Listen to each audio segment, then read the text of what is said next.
مگر جو اللہ کے چنے ہوئے بندے ہیں یہی لوگ ہیں جن کے لیے روزی مقرر ہے، یعنی میوے، اور ان کا اعزاز و اکرام کیا جائے گا۔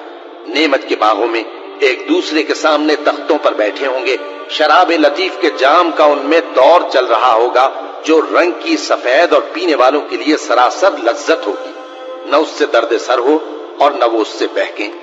اور ان کے پاس حوریں ہوں گی جو نگاہیں نیچی رکھتی ہوں گی اور آنکھیں بڑی بڑی، گویا وہ گرد و غبار سے محفوظ انڈے ہوں۔ پھر وہ ایک دوسرے کی طرف رخ کر کے سوال و جواب کریں گے۔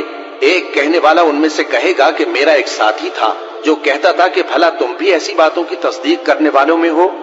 بھلا جب ہم مر گئے اور مٹی اور ہڈیاں ہو گئے تو کیا ہم کو بدلہ ملے گا؟ اللہ کہے گا کہ بھلا تم اسے جھانک کر دیکھنا چاہتے ہو؟ پھر وہ جھانکے گا تو اس کو بیچ دوزخ میں دیکھے گا، کہے گا کہ اللہ کی قسم تو مجھے بھی ہلاک کرنے لگا تھا، اور اگر میرے پروردگار کی مہربانی نہ ہوتی تو میں بھی ان میں ہوتا جو عذاب میں حاضر کیے گئے ہیں۔ تو کیا واقعی اب ہم مرنے والے نہیں؟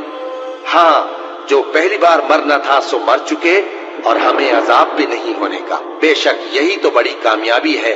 ایسی ہی نعمتوں کے لیے عمل کرنے والوں کو عمل کرنے چاہیے۔ بھلا یہ مہمانی اچھی ہے یا تھوہر کا درخت؟ ہم نے اس کو ظالموں کے لیے بلا بنایا ہوا ہے۔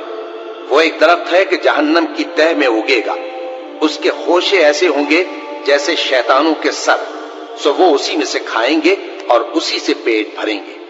پھر اس کھانے کے ساتھ ان کو کھولتا ہوا پانی ملا کر دیا جائے گا، پھر ان کو دوزخ کی طرف لوٹایا جائے گا۔